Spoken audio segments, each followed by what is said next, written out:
online, and it would be accessible online if you have a subscription or if it's open access. You could consider a journal international if it's indexed in one of the main international indexes, and thereby, again, it reaches a wide international audience. And you could also expect that if a journal considers itself an international journal, that they're adhering to international standards of publishing in terms of their editorial policies, their ethical policies, their conflicts of interest policies, and so on. So there's many ways we can define an international journal, and I think there's not only one definition of it. Your goal as a future author or current author is to publish your work in a journal that's appropriate to your work, that will reach the target audience you would like to reach, and that will be as widely available and visible to as many people as possible.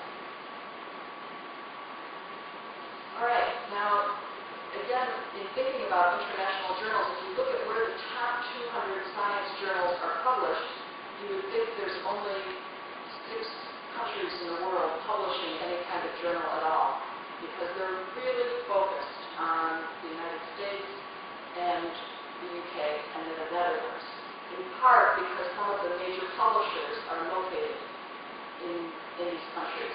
For example, Elsevier, which is a big publisher of many, many journals, is located in the Netherlands.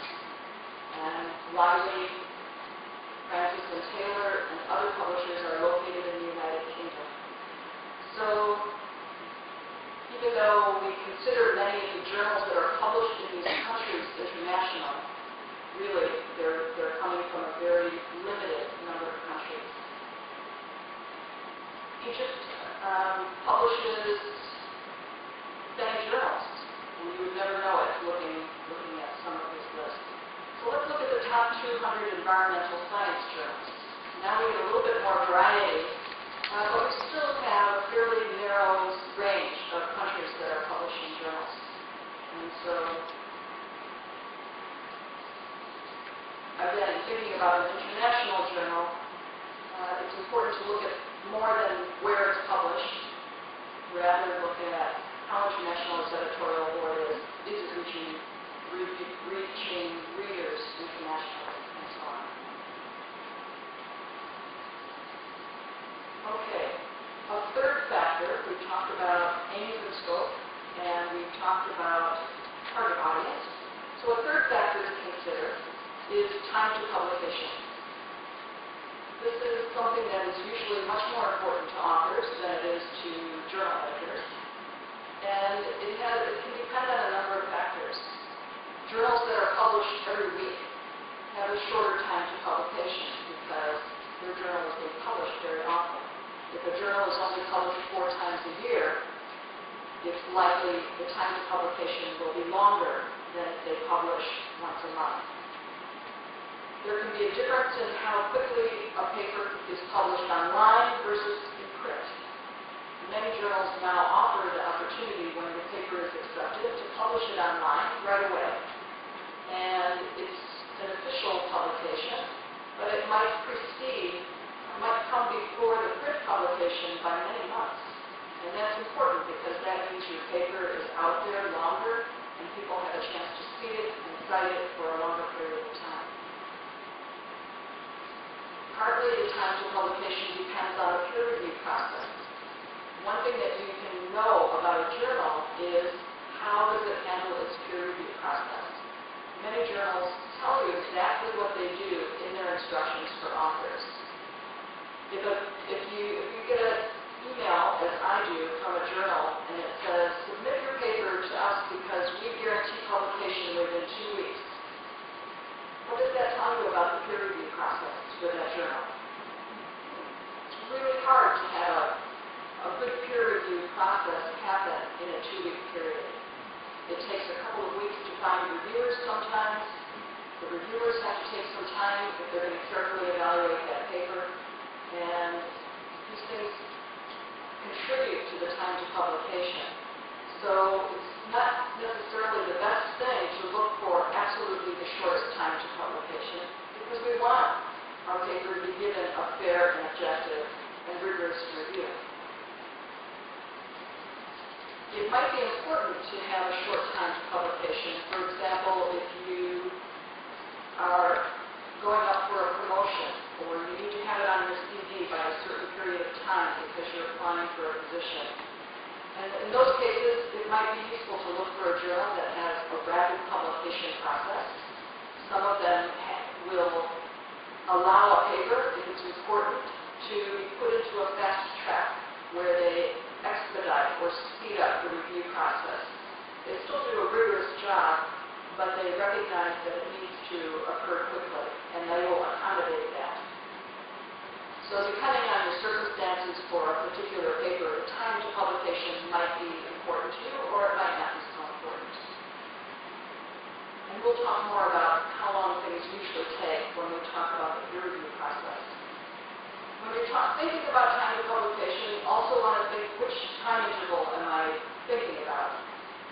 Most authors are concerned about how long will it take me to get the reviews back on my journal. There are many journals that, most journals in fact, when they receive your paper, they will make a preliminary decision on it to decide whether it should even go for a peer review or whether they should reject it immediately. And you would like that process to happen very quickly, because if they're going to reject your paper right away, you'd like as much time as you can to reformat it and send it to a different journal. If the peer review process can take several weeks, and you should be able to get some information about how long that will take. The next time interval is the time from that first decision until the time of acceptance. And usually what takes the longest here is the time that it takes you to make the revisions on your paper. So once you've gotten a paper back with peer review comments, many journals will give you a limited period of time to respond to that, because they want to make sure this process goes quickly as well. They want to be able to say, we have an efficient process. So you getting your revised manuscript done quickly will contribute to a shorter time between that preliminary decision and acceptance of the paper. And then the third time interval is how long will it take from the time my paper is accepted until it actually is published. And as I mentioned, that can be very quickly, within a couple of weeks or shorter, even a couple of days for online publication. It can be many months for print publication. All right, one other factor to consider is publication cost. Some journals cost money. Many journals will charge a fee for, at the time that you submit a paper, this is called a manuscript processing fee, or a submission fee. Many journals will charge page charges. If your paper is accepted, depending on how long it is, will depend on how much you have to pay the journal to have it published. Some journals continue to charge for color pages, color images, or pages on which there's color images. In the case of journals that are published by associations or societies, sometimes if you're a member of that society, because you're active in this organization, then you don't have to pay the publication charges for a particular journal. So that might be an important way to avoid publication charges. There are many journals that don't charge anything at all. And so it's definitely something to check. It should be in the instructions for authors, and you want to be aware of that ahead of time before you prepare your manuscript for a journal. And sometimes the charges can be quite significant. You've heard of open access journals, and we talked a little bit about those yesterday. There are many open access journals. Open access journals mean that they are not relying, you don't have to buy a subscription for the journal in order to read the articles that are in it. Most journals charge a subscription fee to people to allow them to read the articles.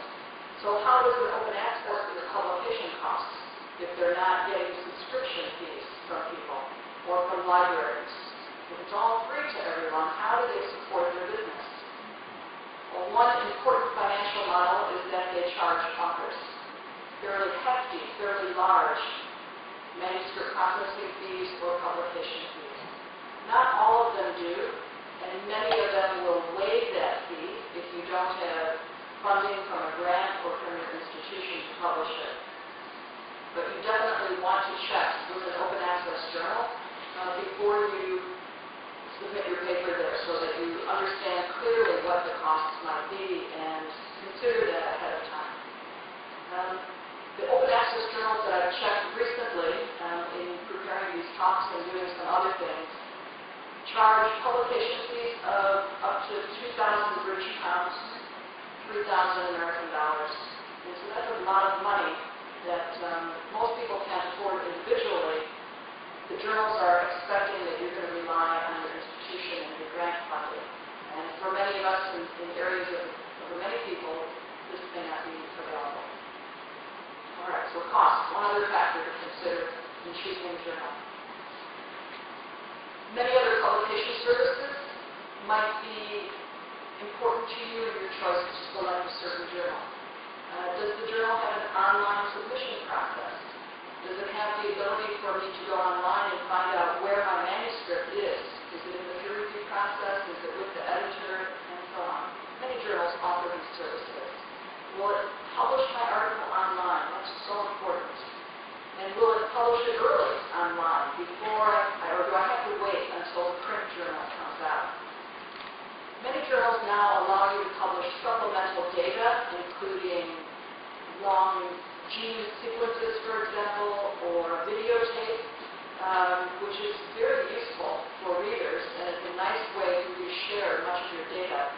So looking at whether a journal offers this possibility is important.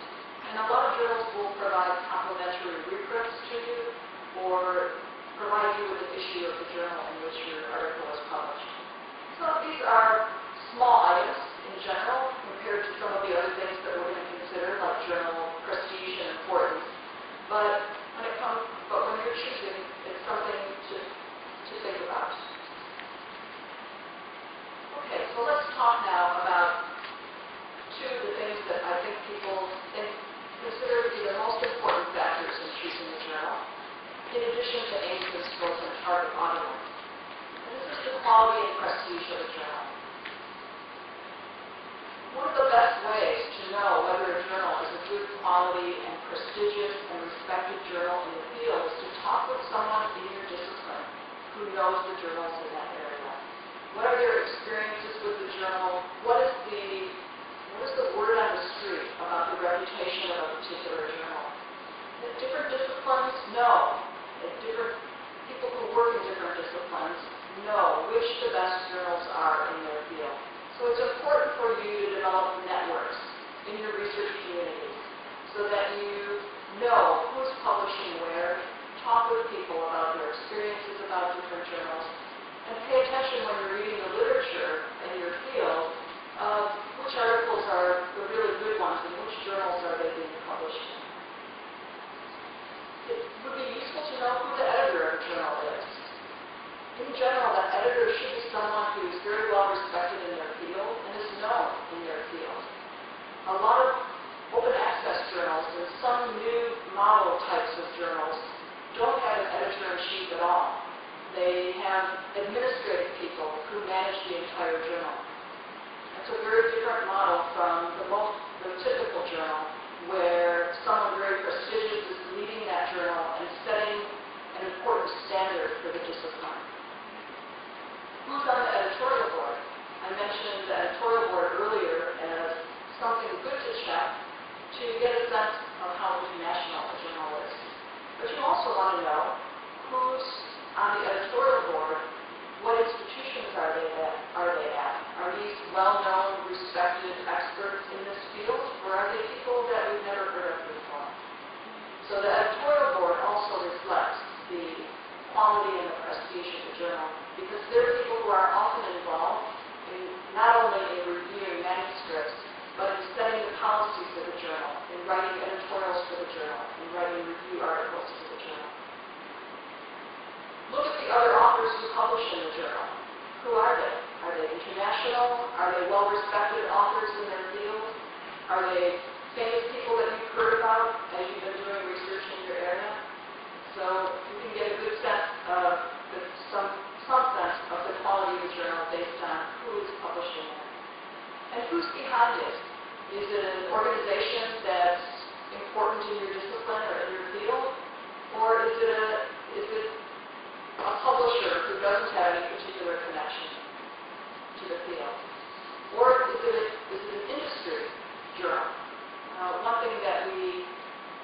want to be aware of is that there are, for example, pharmaceutical companies that publish their own journals and raising some concerns about conflict of interest. So these are all intangible items that can give you some good information about the quality and prestige of the journal. The rejection rate of a journal is also a very important consideration in terms of its quality and prestige. Unfortunately, we don't usually have access to this information. You can Google and ask for it there and see if you can find it. You can email the editor of the journal and ask for their rejection rate or their acceptance rate, which is the reciprocal of the rejection rate, and they'll usually tell you what it is. And it's good to also know what they're submitting, how many manuscripts they're getting to put that in perspective. So if you look at the journals that I've listed here, Nature and the British Medical Journal, they have a greater than 90% rejection rate. Okay? So that would suggest, and Nature gets more than 10,000 papers every year. Okay? That's a lot of manuscripts. And so they're doing a lot of looking at it, deciding immediately that this is not going to be acceptable for the journal. Not all of these get peer reviewed. So we have some idea that these journals are difficult to publish in, that they're being extremely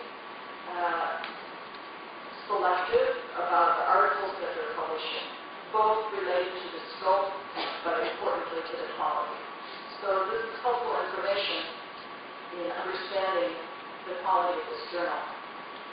Now you'll notice, and I've listed journals that I know aren't in your field. These are medical journals in the area of cardiology, but it provides a good illustration of the point that I wanted to make. If you see that, if you look at the journal type, general, specialty, subspecialty, super specialty, at these first four categories, think about that. Remember we talked about that with relation to the target audience. General journals versus specialty journals, having wide, large audiences to small audiences. In general, and it doesn't hold for every journal, but in general, the general journals have higher rejection rates. You can see journals called Circulation and Heart, which publish a lot of papers about heart disease, also have fairly high rejection rates of 75 or 85%. A more specific specialty, interventional cardiology, has a lower rejection rate. So they're going to accept a greater proportion of the manuscripts sent to them. And here's a very specialty journal, Vascular Access, that publishes even more. And this is fairly typical in that the broader journal is, they also tend to receive more articles and they tend to reject more articles. Whereas the specialty journals tend to receive fewer articles, fewer submissions, and they tend to accept a greater proportion of them. There are some journals, and there's a couple listed here that publish cardiac or heart-related articles as well. They have a very low rejection rate, 10 to 15%. That would be called a bias to publish, meaning that they're much more likely to publish an article accept an article for publication when they are rejected. And that either tells you that they're not getting enough manuscripts submitted to them to be very selective, or that they've just decided not to be very selective. And that could have a negative impact on the quality of the journals that they're publishing. So having a sense of the rejection rate for a journal is one way to assess the quality of the articles that is likely to appear in that journal. One other thing to look at when you're considering quality and prestige is the quality of the journal itself. How nice does it look? Is it easy to read? Are the images clear? Are they of good quality? Is the color well balanced? How good is the website for the journal? Can you navigate it well? Can you easily find the articles, the abstracts, the information that you're looking for? Again, these are perhaps less important things, but on the other hand, how well done a journal is can have an influence on how likely people are to read it. And it also reflects the general effort that's being put into the journal on the part of the editorial staff and the publisher. And if you take a lot of effort to publish beautiful electron micrographs or color images, you want them to appear as good as possible in the publication that you have.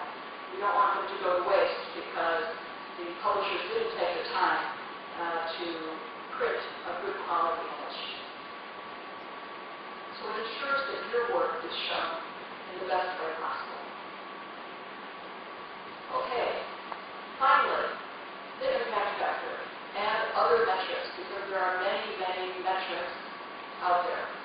Metrics is a term that's used to refer to quantitative values that are applied to our journal quality in general. Now we're going to talk a lot about impact factor, but I want to first look again at our audience, going from general down to specialty, down that are applied to our journal quality in general. Now we're going to talk a lot about impact factor, but I want to first look again at our audience, going from general down to specialty, down to very specific. Now we're not only down to wetlands here, but we're down to wetland scientists in China. Here's some example journals going from broad to specific, and here are their impact factors. One of the most important impacts on an impact factor is the size of the audience for that journal. So a journal with a very broad audience, such as Science or Nature, reaches many, many scientists. Many scientists read this journal. They go to it online, they check it every week for interesting articles, and the work is high quality, so it's going to have a lot of application to other work. Specialty journals have much smaller audiences, and a much narrower group of researchers is involved in that particular area. So fewer people are going to read and access those articles, and fewer people are going to cite them. Articles published in small specialty journals can be very high quality, but the journal's impact factor will never reach what a journal like Nature has because of the size of the audience. So that's a very important thing to keep in mind relative to impact factor, and also in selecting your journal. Because if your article or your manuscript is most appropriate for a specialty type of journal, then it's more difficult to find one with an impact factor that's very high, because the audience is, by nature of it being a specialty, going to be a bit smaller. And we'll come back to impact factor. The last factor on the list of 6 things that we were going to evaluate with the journal is the visibility of the journal. And this is probably very closely related to impact factor. In other words, who sees this journal? Is it the members who receive it because they're a member of the organization that publishes the journal? Is it the subscribers who are able to access this journal through their library? Is it individuals? Can the public access the articles? So those are audiences that we consider part of the circulation of the journal. There are many journals that participate in initiatives called Canary, INES, and Agora.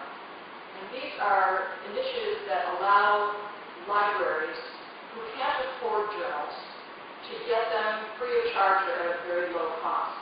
And many of the major publishers, like Elsevier, Wiley, Lippincott, and so on, have developed, provide journals at a very reasonable discount or free to many hospitals, institutions, universities in many countries around the world. So even if it's a journal that doesn't have a very high circulation, it can reach wide audiences in this way. Circulation is one way in which your journal gets visibility. The people who are going to be looking in the table of contents of that journal. Indexing is the other most important way that the journal has visibility. Indexes are databases. How many of you have heard of Index Medicus? Okay, Index Medicus has been around for 150 years, perhaps. When I was a graduate student, Index Medicus was a very thick book. I had to go look in the library. And it listed all the journals, and it would list all the articles published in those journals every week. Okay? Now, indexes are completely online, which makes it a lot easier for all of us. And an index organizes the information in articles. It organizes it by the title, by the authors, by the keywords, and by the words in the abstract, so that people can come to that index and search among all the journals that are in that index in order to find articles that are relevant to them and their work. And we're going to talk about these in more detail.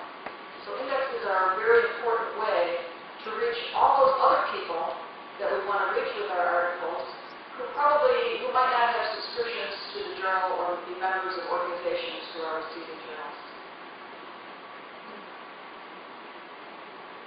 The third thing I've listed is access, and this is not always the same as circulation because sometimes open access journals allow articles to be free, other times you need a subscription. All right, so now let's spend a few minutes talking about indexing, and then we'll see how this relates to the impact factor and talk in more detail about what an impact factor is and what it really means. These are some examples of the most important indexes that you can find online. Each of these indexes indexes a certain group of journals. Thomson Reuters is a very large information management company in the United States that publishes online the index called the ISI World of Science, the ISI Web of Knowledge, the Web of Science, and the Web of Knowledge. And they also publish the Journal Citation Report, which calculates the impact factor. So you can go online to their ISI website and search the journals that they index. Another index is Scopus, which is a database that's run by Elsevier, but it includes journals, not just Elsevier journals, it includes other journals as well. Chem Abstracts, the new index for chemical abstracts is called SciFinder. There's an index called Index Copernicus International. Another one called CAB International. There's PubMed, which is the largest biomedical index, and it's published by the National Library of Medicine in the U.S. And there's even one called African Journals Online. And there are others. There are other smaller indexes. For example, in Latin America, there are indexes to index many of the Spanish language journals in that part of the world. There is an Eastern Mediterranean Index Medicus that indexes many biomedical journals published in the Eastern Mediterranean region, including Egypt. When you're searching for articles related to your work, going to an index that has the widest available journals will probably give you the most access to articles. But it depends to some extent which field you're working in as to which index includes the journals that are most important to you. Indexes can be a problem for small journals. Impact factor as well. Small journals reflect small scientific communities.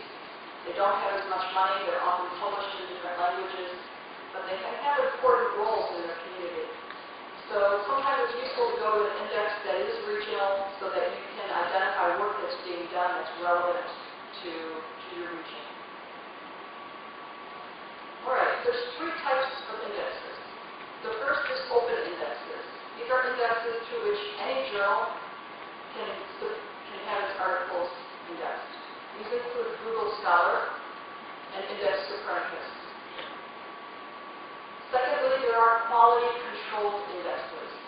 These indexes have standards that journals must meet in order for that index to accept them into their index.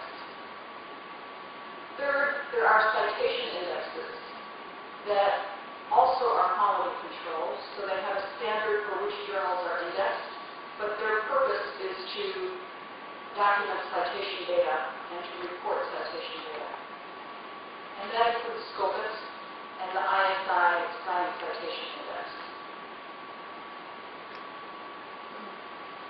Google Scholar is, you probably have tried to go to Google and search on your subject area, and you'll find that a lot of things come up.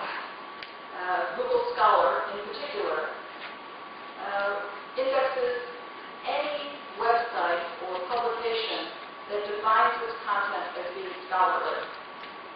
And it applies a page ranking algorithm so that it presumably shows a little bit about citation, but more it's related to web access. Because there's an open index, there's inconsistent quality. So if you have to see inconsistent quality. So you have to be very careful if you're searching on your subject area in Google Scholar, because it will come up with some very poor quality information as well as good quality journals or articles and journals. So you have to be selective and apply a filter to the information that you find. Index Copernicus is also an open journal, meaning that any journal can register with it to be indexed. Index Copernicus serves an important purpose, though. It specifically tries to index journals internationally, so that there's many Egyptian journals, for example, in Index Copernicus. It can also be set up locally. There's an Index Copernicus Egypt, for example, that includes the possibility of indexing articles that are written in Arabic. Index Copernicus indexes a lot of journals that are in other, like PubMed, for example, but it also indexes journals that have been unable or are not in PubMed. Here's the website for Index Copernicus Egypt. And so it's one place that you can look for some local information. What Index Copernicus does, they're open so any journal can participate, but they rank journals based on their quality and give them what they call an Index Copernicus value. This can help you judge the quality of the journal based on the criteria that they've used in order to say, is this a good quality journal or not such a good quality journal. So their numbers range from about 500 down to 0, and everything in between. So they don't have a bar preventing journals from being indexed, but they evaluate them once they're in the index, and that helps give you some quantitative information about the quality of the journal in that index. And it's a very important index for journals that are published in countries other than the U.S. and the UK and the Netherlands. Now let's talk a little bit about the quality control indexes. And I'll talk about the midline journal selection process because it's one that I'm very familiar with, and it's probably the most stringent process for allowing journals in, giving you a sense which gives you the information that the journals that are indexed in PubMed have been through an evaluation process and are good quality journals that maybe you want to consider for your papers. So there's a committee that evaluates the journals that meets 3 times a year and gives them a priority score or a ranking. And we evaluate almost 600 journals every year. So there's always many journals that we evaluate from all over the world. The focus of this index is biomedicine. It's a focus on human health, but it has a very broad scope for human health. So for example, the journal Nanotechnology is in PubMed because there's a lot of medical applications for nanotechnology. There are physical science journals, geology journals, electrical engineering journals, veterinary journals, dental journals, nursing journals, etc., as long as they have some relevance to human health. So at Medline, they look at what content the journal publishes and whether it's appropriate for the index. They look at the scientific merit, validity, importance, and originality of the work that's in the journal, the quality of the editorial work, the peer review process, how they handle errors in papers, whether there's an opportunity for letters of dissent to be written, whether ethical guidelines in the use of animals or humans or invertebrate subjects is made. And they look at the production quality of the journal. They also look at who the intended audience is for the journal and whether it's relevant to their area. And they try to, as I mentioned, select audiences that reach a wide range of basic multidisciplinary scientists working in biology, medicine, and related fields. They index journals preferably that publish original research rather than just educational articles. And they try to consider geographic coverage as well. There's an effort to index more journals that are not from the big publishers, not just from the big publishers, and not just from the major countries that are publishing. There's a fairly stringent review process, and of the 600 journals that are evaluated each year, only about 20 to 25% are accepted for indexing at that number. Okay, so that's an example of a quality-controlled index. Now let's look at the ISI Science Citation Index, which is also a quality-controlled index, and it's the one that calculates and publishes the impact factor. So now we're bringing our discussion back to the impact factor. So this journal, this index, as I mentioned, it calculates the impact factor. It also calculates many other metrics, such as the immediacy index, the item factor, and other numbers. The impact factor for a particular year, for example 2010, is calculated as the number of citations that journal received in 2009 for articles that were published in 2008 and 2007. So the impact factor of a journal today really reflects articles that were published 2 to 3 years ago. Okay? So that's an important thing to recognize. It's very hard for a journal to change its impact factor. And part of the reason for that is it's a lagging indicator. Okay? It's reflecting articles published in the past. And then the denominator is the total number of articles that were published during those 2 years. This index, like PubMed, has selection criteria, but they're very basic. They include that the journal that they index and assign an impact factor to has to be published in a regular frequency, in a timely way. They have to have some types of editorial standards. The references in the articles have to be in English.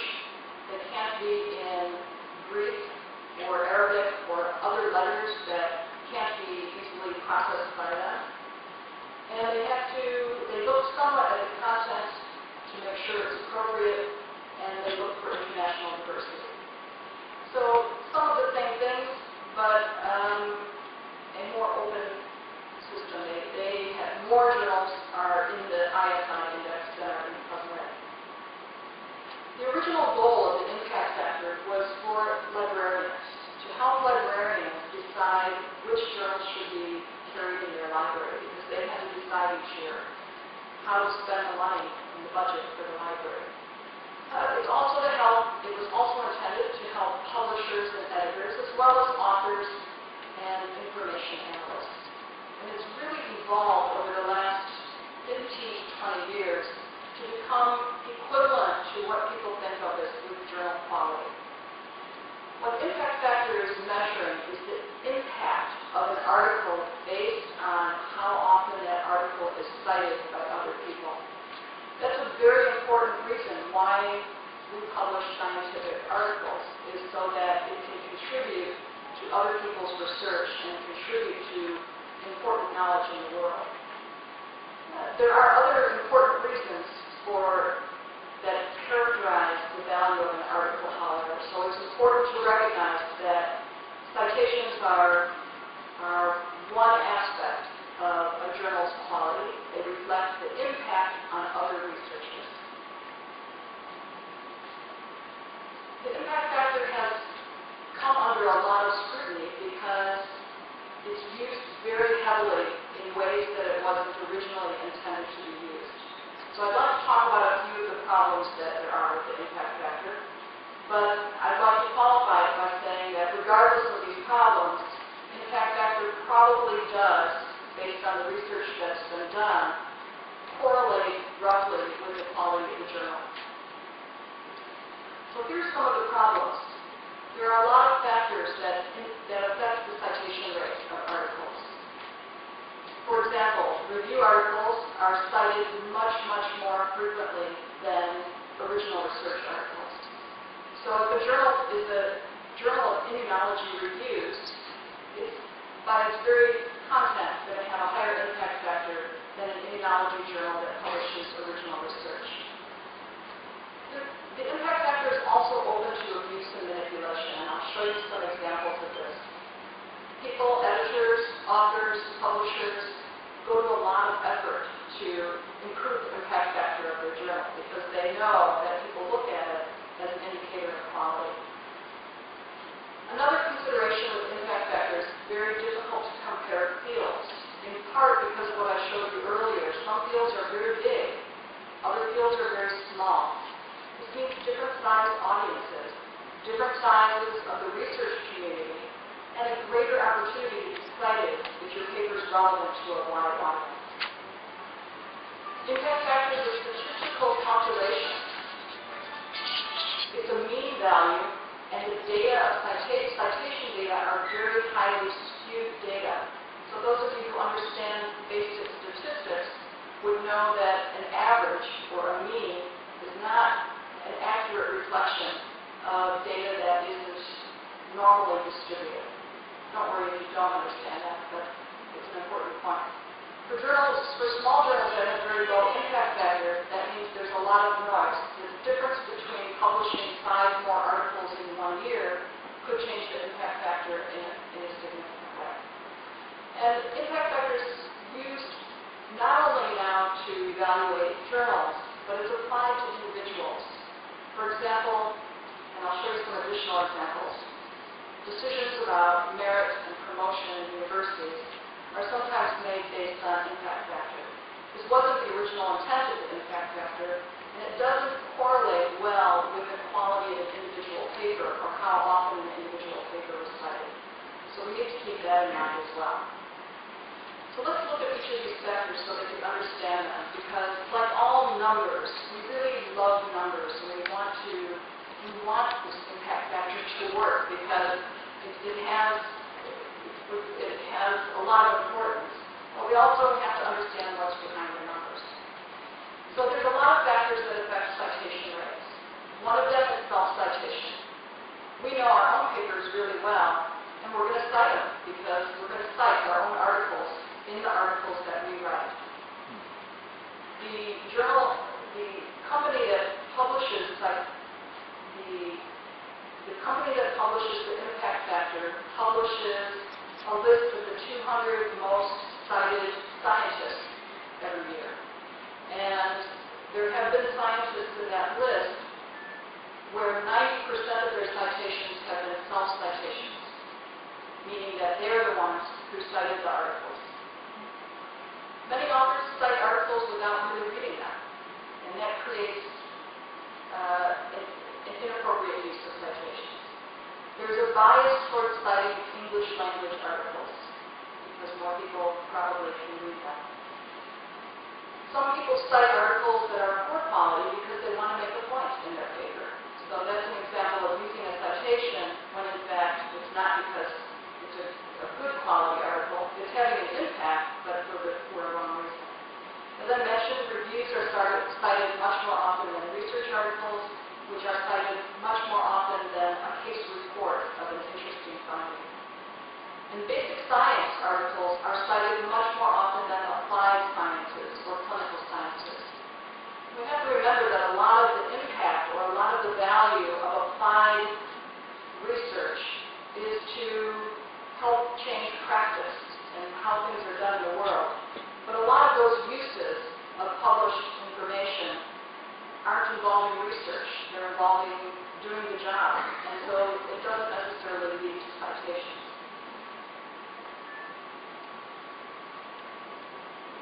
high impact journals get most of their citations from a few articles. So make